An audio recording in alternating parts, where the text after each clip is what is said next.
நேரம் 6 மணி. இலங்கை ஒலிபரப்பு கூட்டுத்தாபனம் செய்திகள். செய்தி ஆசிரியர் ஸ்ரீ நாகவாணி ராஜா. வாசிப்பவர் கே ஜெயகிருஷ்ணா. முதலில் தலைப்புச் செய்திகள். கொழும்பிற்கு அடுத்தபடியாக வலுவான சுகாதார சேவை வடக்கிற்கு வழங்கப்பட்டுள்ளதாக ஜனாதிபதி தெரிவிப்பு. எதிர்வரும் சில மாதங்களில் குறைந்த வருமானம் பெறும் குடும்பங்களின் வாழ்க்கைத் தரத்தை மேம்படுத்த அரசாங்கத்தினால் பல திட்டங்கள். மறு அறிவித்தல் வரை மீனவர்கள் கடல்சார் நடவடிக்கைகளை தவிர்க்குமாறு வளிமண்டலவியல் திணைக்களம் ஆலோசனை. நாட்டின் பொருளாதாரம் தொடர்பில் விரைவில் விவாதம் ஒன்றுக்கு வருமாறு ஐக்கிய மக்கள் சக்தி தேசிய மக்கள் சக்திக்கு அழைப்பு. ஜப்பான், சீனா மற்றும் தென்கொரிய தலைவர்கள் கொரிய தீபகற்பத்தின் அரசியல் பிரச்சினைகளுக்கு உறுதியுடன் முகம் கொடுக்க திட சங்கற்பம். Y19 தேசிய இளையோர் கால்பந்தாட்ட போட்டி எதிர்வரும் ஜூலை மாதம் ஆரம்பம். கொழும்பிற்கு அடுத்தபடியாக வடக்கிற்கு வலுவான சுகாதார சேவையை வழங்க முடிந்துள்ளதாக ஜனாதிபதி ரணில் விக்ரமசிங்க தெரிவித்துள்ளார். நெதர்லாந்து அரசாங்கத்தின் நிதி உதவியுடன் 3329 பில்லியன் ரூபாய் செலவில் வவுனியா மாவட்ட பொது வைத்தியசாலையில் நிர்மாணிக்கப்பட்ட இருதய மற்றும் சிறுநீரக நோய் பிரிவு ஜனாதிபதி ரணில் விக்ரமசிங்க தலைமையில் திறந்து வைக்கப்பட்டது. 2019 ஆண்டு ஜனாதிபதி ரணில் விக்ரமசிங்க பிரதமராக இருந்தபோது இந்த திட்டத்தின் நிர்மாணப் பணிகள் ஆரம்பிக்கப்பட்டன. இந்த புதிய 3 அடுக்கு கட்டிடத்தில் இருதய சிகிச்சை பிரிவு, ஆய்வுக்கூடம், கார்டியோராசிக் தியேட்டர், இருதய அவசர சிகிச்சை பிரிவு, எக்கோ கார்டியோகிராபி, உடற்பயிற்சி, நடமாடும் இரத்த அழுத்த கண்காணிப்பு பிரிவு, நடமாடும் கண்காணிப்பு பிரிவு போன்ற நவீன வசதிகள் உள்ளன. சிறுநீரகவியல் பிரிவில் டயாலிசிஸ் பிரிவு, ஸ்கேன் அறை மற்றும் சிறுநீரக நோயாளிகளுக்கான விசேட வசதி அறை மற்றும் அறுவை சிகிச்சை பிரிவு போன்ற வசதிகளும் உள்ளன. பெயர் பலகையை திரைநீக்கம் செய்து இதய நோய் மற்றும் சிறுநீரக நோய் பிரிவு அடங்கிய புதிய கட்டிடத்தை திறந்து வைத்த ஜனாதிபதி ரணில் விக்ரமசிங்க அங்கு கண்காணிப்பு விஜயம் ஒன்றையும் மேற்கொண்டார். அதனைத் தொடர்ந்து நடைபெற்ற வைபவத்தில் உரையாற்றிய ஜனாதிபதி வடமாகாண மக்களுக்காக நெதர்லாந்து அரசாங்கத்தின் ஆதரவின் கீழ் கிடைத்துள்ள இந்த சுகாதார வசதிகளை மேலும் மேம்படுத்த அரசாங்கம் செயல்பட்டு வருவதாகவும் குறிப்பிட்டார். வடமாகாண மக்களுக்காக நவீன மற்றும் அதிநவீன வைத்தியசாலை கட்டமைப்பு வழங்கப்பட்டுள்ளதாக சுட்டிக்காட்டிய ஜனாதிபதி A9 வீதியில் பலப்படுத்தப்பட்டுள்ள இந்த நவீன வைத்தியசாலை கட்டமைப்பு இந்நாட்டின் மருத்துவ சுற்றுலா வர்த்தகத்திற்கு பெரும் உறுதுணையாக அமைந்துள்ளது எனவும் குறிப்பிட்டார்.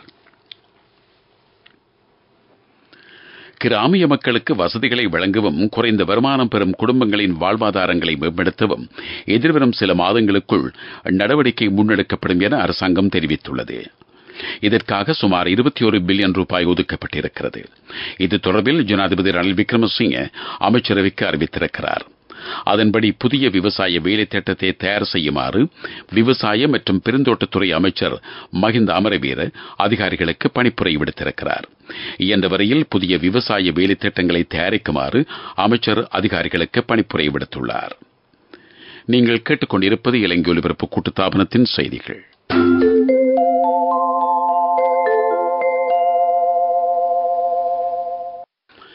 வடக்கு வங்காள விரிகுடா பிரதேசத்தில் ஏற்பட்டுள்ள கடும் காற்று இன்று பங்களாதேஷ் மற்றும் அதனை அண்டிய இந்தியாவின் மேற்கு வங்காள கடல் பிரதேசத்தின் ஊடாக கரையை கடக்க உள்ளதாக வளிமண்டலவியல் திணைக்களம் தெரிவித்துள்ளது. தீவிரமடைந்துள்ள பருவப்பெயர்ச்சி காலநிலை காரணமாக நாட்டைச் சுற்றியுள்ள கடல் பிரதேசங்கள், அரபு கடல் பிரதேசம் மற்றும் வங்காள விரிகுடா பிரதேசங்களிலும் தொடர்ந்தும் மணிக்கு 60 தொடக்கம் 70 கிலோமீட்டர் வேகத்தில் காற்று வீசும். அத்துடன் கடும் மழையும் பெய்யக்கூடும். அதன்படி அரபு கடல் மற்றும் வங்காள விரிகுடாவை அண்டிய கடல் பிரதேசங்களுக்கு மறு அறிவித்தல் வரையில் படகு பயணம், மீன்பிடி நடவடிக்கைகளில் ஈடுபட வேண்டாம் என வேண்டுகோள் விடுக்கப்பட்டுள்ளது. திருகோணமலையில் இருந்து காங்கேசுந்துறை, மன்னார், கொழும்பு, காலி மற்றும் ஹம்பாந்தோட்டை ஊடாக பொத்துவில் வரையான கடல் பிரதேசங்களில் காற்றின் வேகம் மணிக்கு 40 தொடக்கம் 50 கிலோமீட்டர் வரையில் வீசும். இதனிடையே அது 70 கிலோமீட்டராக உயர்வடையக்கூடும். அதனால் அந்த பிரதேசங்கள் மிகவும் கொந்தளிப்பாக காணப்படும். மறு அறிவித்தல் வரையில் அந்த கடல் பிரதேசங்களில் மீன்பிடி நடவடிக்கைகளில் ஈடுபட வேண்டாம் என வளிமண்டலவியல் திணைக்களம் எச்சரிக்கை விடுத்திருக்கிறது. நாட்டின் பொருளாதாரம் தொடர்பில் விரைவில் விவாதம் ஒன்றுக்கு வருமாறு ஐக்கிய மக்கள் சக்தி தேசிய மக்கள் சக்திக்கு மீண்டும் அழைப்பு விடுத்திருக்கிறது. நாட்டின் பொருளாதாரத்தை கட்டி எழுப்புவது சவாலாக மாறியுள்ளமையினால் இவ்வாறான விவாதம் மிகவும் அவசியம் எனவும் ஐக்கிய மக்கள் சக்தி சுட்டிக்காட்டியிருக்கிறது. அதற்காக ஐக்கிய மக்கள் சக்தியின் பொருளாதார குழு நாட்டின் பொருளாதாரத்தை கட்டி எழுப்புவதற்காக தொழில்நுட்ப திட்டத்துடன் வழிகாட்டல்களை ஏற்கனவே வெளிப்படுத்தியுள்ளது. அவ்வாறான பின்னணியில் தேசிய மக்கள் சக்தி இந்த விவாதத்தை பிற்போடுவதற்காக செயல்படுகிறது எனவும் ஐக்கிய மக்கள் சக்தியை குறிப்பிட்டுள்ளது. ஐக்கிய நாடுகளின் சுற்றாடல் தினம் அடுத்த மாதம் 5ஆம் தேதி அனுஷ்டிக்கப்பட உள்ளது. இதனையொட்டி நாடளாவிய ரீதியில் வேலை திட்டங்கள் பல ஒழுங்கு செய்யப்பட்டிருப்பதாக ராஜாங்க அமைச்சர் ஜானக பக்கும்பர தெரிவித்துள்ளார். கொழும்பில் இன்று இடம்பெற்ற ஊடகவியலாளர் சந்திப்பில் அவர் இதனை குறிப்பிட்டார். சுற்றாடல் தினத்தையொட்டி தெளிவூட்டல் வாரம் பிரகடனப்படுத்தப்பட உள்ளது. அதன்படி எதிர்வரும் 30ஆம் தேதியிலிருந்து அந்த வாரம் ஆரம்பமாகிறது. இதற்கான முதல்கட்ட வேலை திட்டம் நிலையான காணி முகாமைத்துவம் தொடர்பில் முன்னெடுக்கப்பட உள்ளது. வளி மாசடைதலை குறைப்பது தொடர்பிலும் கவனம் செலுத்தப்படும். நீர் மற்றும் உயிரியல் பல்வகைமை உள்ளிட்ட பல்வேறு துறைகள் சார்ந்த விடயத்திலும் கவனம் செலுத்தப்படும் என ராஜாங்க அமைச்சர் குறிப்பிட்டார். கண்டி மாவட்ட நல்லிணக்க குழுவை அமைக்கும் நடவடிக்கை அண்மையில் இடம்பெற்றது. அமைச்சர் விஜயதாச ராஜபக்ஷ தலைமையில் இது இடம்பெற்றது. ராஜாங்க அமைச்சர் அனுராத ஜெயரத்ன, மத்திய மாகாண ஆளுநர் சட்டத்தரணி லலித் யூ கமகே உள்ளிட்டோரும் நிகழ்வில் பங்கேற்றார்கள். நல்லிணக்கத்தை முன்னிலைப்படுத்தி செயல்பாடுகள் இடம்பெற வேண்டும் என இங்கு கருத்து வெளியிட்ட மத்திய மாகாண ஆளுநர் குறிப்பிட்டார். பிரதான செய்தி வழங்குவோர் ஒவ்வொரு வீட்டிலும் இருக்க வேண்டிய வீட்டு வைத்தியர் சித்தாலேப. அரசியல் கட்சிகள் சிலவும் சிவில் அமைப்புகள் சிலவும் ஒன்றிணைந்து சர்வஜன பலய என்ற புதிய அரசியல் அமைப்பு ஒன்றை இன்று உருவாக்கியுள்ளன. ஒன்றுபட்ட நாடு மகிழ்ச்சியான தேசம் என்ற துணிப்பொருளில் இந்த புதிய அரசியல் அமைப்பு செயல்பட உள்ளது. மௌபிம ஜனதா கட்சி, பிவித்துருகல உரிமைய, தேசிய சுதந்திர முன்னணி, ஜனநாயக இடதுசாரி முன்னணி, இலங்கை கம்யூனிஸ்ட் கட்சி மற்றும் பாராளுமன்ற உறுப்பினர் பேராசிரியர் சன்ன ஜெயசுமன தலைமையிலான சுயேட்சை உறுப்பினர்களும் இது தொடர்பான உடன்படிக்கையில் கைச்சாத்திட்டனர்.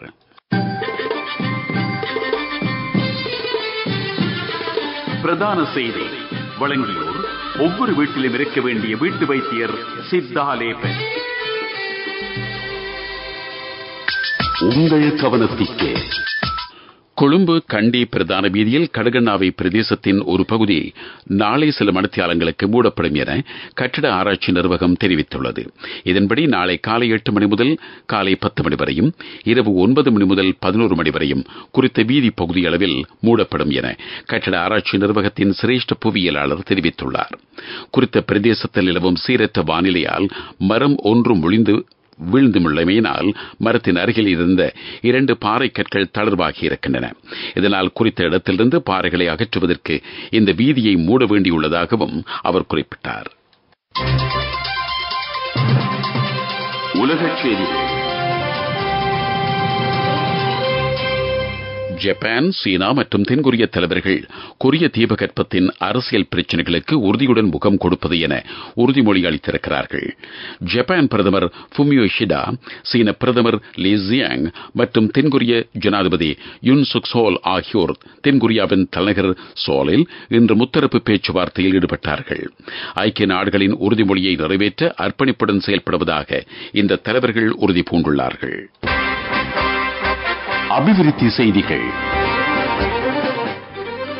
ஊழியர் நம்பிக்கை நிதியத்தின் மொத்த சொத்துக்களின் பெறுமதி கடந்த வருஷம் 520.5 பில்லியன் ரூபாயாக அதிகரித்துள்ளதாக இலங்கை மத்திய வங்கி தெரிவித்துள்ளது. இது 11.9% வருடாந்த அதிகரிப்பாகும். ஊழியர் நம்பிக்கை நிதியம் கடந்த வருடம் மேற்கொண்ட முதலீடுகள் 8.3% அதிகரித்துள்ளது. அந்த முதலீடுகளில் 93.8% பங்கும் அரசு வைப்பு பத்திரங்களில் முதலீடு செய்யப்பட்டுள்ளன. விளையாட்டுச் செய்திகள். Y19 தேசிய இளைஞர் போட்டித் தொடர் எதிர்வரும் ஜூலை மாதம் இடம்பெற இருக்கிறது. போட்டிகளில் 55 நகரங்களை பிரதிநிதித்துவப்படுத்தி 440 குழுக்கள் பங்கேற்கின்றன. போட்டிகள் 11 விளையாட்டு மைதானங்களில் இடம்பெற உள்ளன. 2500 விளையாட்டுச் சங்க அதிகாரிகளும் பயிற்சியாளர்கள், நடுவர்கள் என 1000ற்கு மேற்பட்டவர்களும் கலந்து கொள்ள இருக்கிறார்கள். போட்டிக்கு லைக்கா அமைப்பு அனுசரணை வழங்குகிறது. கொழும்பில் இன்று இடம்பெற்ற ஊடக சந்திப்பில் இது தொடர்பில் தெளிவுபடுத்தப்பட்டது. இலங்கை கால்பந்தாட்ட சங்கத் தலைவர் ஜஸ்வருமார் மற்றும் லைக்கா அமைப்பின் தலைவர் அல்லி ராஜா சுபாஷ்கரன் உள்ளிட்டோரும் அதில் பங்கேற்றார்கள். வர்த்தக செய்தி அனுசரணை. பட்டதாரியாகும் போது, திருமணத்தின் போது, குழந்தை பிறப்பின் போது மற்றும் 25வது திருமண ஆண்டு நிறைவின் போது 50,000 ரூபாய் வரை விசேட அனுகூலங்கள். மாதாந்தம் 12,500 ரூபாய் வீதம் சேமித்திடும் ஸ்ரீ சேவிங்ஸ் சாம்பியன்களுக்கு மேலும் பணப்பரிசுகள். கடந்த வாரத்துடன் ஒப்பிடுகையில் இன்றைய தினம் அமெரிக்க டாலர் ஒன்றின் கொள்முதல் மற்றும் விற்பனை பெறுமதி சற்று அதிகரிப்பை பதிவு செய்திருக்கிறது. இலங்கை மத்திய வங்கி இன்று வெளியிட்டுள்ள நாணய மாற்று விகித அறிக்கையில் இந்த விஷயம் தெரிவிக்கப்பட்டிருக்கிறது. இதற்கமைய இன்றைய தினம் அமெரிக்க டாலர் ஒன்றின் கொள்முதல் பெறுமதி 295 ரூபாய் 37 சதமாக பதிவாகியிருக்கிறது. கடந்த புதன்கிழமை அமெரிக்க டாலர் ஒன்றின் கொள்முதல் பெறுமதி 294 ரூபாய் 82 சதமாக காணப்பட்டது. பட்டதாரியாகும் போது, திருமணத்தின் போது, குழந்தை பிறப்பின் போது மற்றும் 25வது திருமண ஆண்டு நிறைவின் போது 50,000 ரூபாய் வரை விசேட அனுகூலங்கள். மாதாந்தம் 12,500 ரூபாய் வீதம் சேமித்திடும் ஸ்ரீ சேவிங்ஸ் சாம்பியன்களுக்கு மேலும் பணப்பரிசுகள். பொருளாதார செய்திகள். நாட்டில் நிலவும் சீரற்ற காலநிலை காரணமாக சந்தைகளில் மரக்கறிகளின் விலைகள் அதிகரித்துள்ளன. கடந்த காலங்களில் கணிசமான அளவு குறைவடைந்திருந்த மரக்கறிகளின் விலைகள் தற்பொழுது வேகமாக அதிகரித்து வருவதாக மரக்கறி விற்பனையாளர்கள் தெரிவிக்கிறார்கள். அதன்படி 1 கிலோ போஞ்சி 700 ரூபாயாகவும் 1 கிலோ கரிமிளகாய் 480 ரூபாயாகவும் அதிகரித்துள்ளது. அத்துடன் மத்திய மலைநாட்டில் பயிரிடப்படும் ஏனைய மரக்கறிகளின் விலைகளும் 350 ரூபாயாக அதிகரித்துள்ளதாக விற்பனையாளர்கள் குறிப்பிட்டிருக்கிறார்கள். காலநிலை அறிக்கை. நாட்டில் தென்மேல் பருவப்பெயர்ச்சி நிலைமை காரணமாக நாடு முழுவதும் தற்பொழுது நிலவும் மழை நிலைமையும் காற்று நிலைமையும் மேலும் தொடரும் என எதிர்பார்க்கப்படுவதாக வளிமண்டலவியல் திணைக்களம் எதிர்ப்பு கூறியுள்ளது. மேல் சபரகமு, மத்திய வடமேல் மற்றும் தென் மாகாணங்களில் அவ்வப்போது மழையோ அல்லது இடியுடன் கூடிய மழையோ பெய்யக்கூடிய சாத்தியம் காணப்படுகிறது. சபரகமு மாகாணத்திலும் நுவரெலியா மாவட்டத்திலும் சில இடங்களில் 75 மில்லி மீட்டருக்கும் அதிகமான ஓரளவு பலத்த மழைவீழ்ச்சி எதிர்பார்க்கப்படுகிறது. ஊவா மற்றும் கிழக்கு மாகாணங்களின் பல இடங்களில் இரவு வேளையில் இடியுடன் கூடிய மழை பெய்யக்கூடிய சாத்தியம் காணப்படுகிறது. மத்திய மலைநாட்டின் மேற்கு சரிவு பகுதிகளிலும் வடக்கு, வடமத்திய, மேல், தென் மற்றும் வடமேல் மாகாணங்களிலும் திருகோணமலை மாவட்டத்திலும் அவ்வப்போது மணித்தியாலத்துக்கு 50 தொடக்கம் 60 கிலோமீட்டர் வரையான வேகத்தில் பலத்த காற்று வீசக்கூடிய சாத்தியம் காணப்படுகிறது. இடியுடன் கூடிய மழை பெய்யும் வேளைகளில் அப்பிரதேசங்களில் தற்காலிகமாக பலத்த காற்றும் வீசக்கூடும். மின்னல் தாக்கங்களினால் ஏற்படக்கூடிய பாதிப்புகளை குறைத்துக் கொள்ள தேவையான முன்னெச்சரிக்கை நடவடிக்கைகளை எடுத்துக் கொள்ளுமாறு பொதுமக்கள் அறிவுறுத்தப்படுகிறார்கள். மீண்டும் தலைப்புச் செய்திகள். கொழும்பிற்கு அடுத்தபடியாக வலுவான சுகாதார சேவை வடக்கிற்கு வழங்கப்பட்டுள்ளதாக ஜனாதிபதி தெரிவிப்பு. எதிர்வரும் சில மாதங்களில் குறைந்த வருமானம் பெறும் குடும்பங்களின் வாழ்க்கை தரத்தை மேம்படுத்த அரசாங்கத்தினால் பல திட்டங்கள்.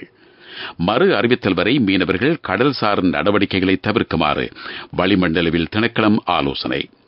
நாட்டின் பொருளாதாரம் தொடர்பில் விரைவில் விவாதம் ஒன்றுக்கு வருமாறு ஐக்கிய மக்கள் சக்தி, தேசிய மக்கள் சக்தி கலைப்பு. ஜப்பான், சீனா மற்றும் தென்கொரிய தலைவர்கள் கொரிய தீபகற்பத்தின் அரசியல் பிரச்சினைகளுக்கு உறுதியுடன் முகம் கொடுக்க திட சங்கல்பம். Y19 தேசிய இளையோர் கால்பந்தாட்ட போட்டி எதிர்வரும் ஜூலை மாதம் ஆரம்பம். இத்துடன் செய்திகள் முடிவடைந்தன. எமது அடுத்த பிரதான செய்திகள் இன்று இரவு 9 மணிக்கு இடம்பெறும்.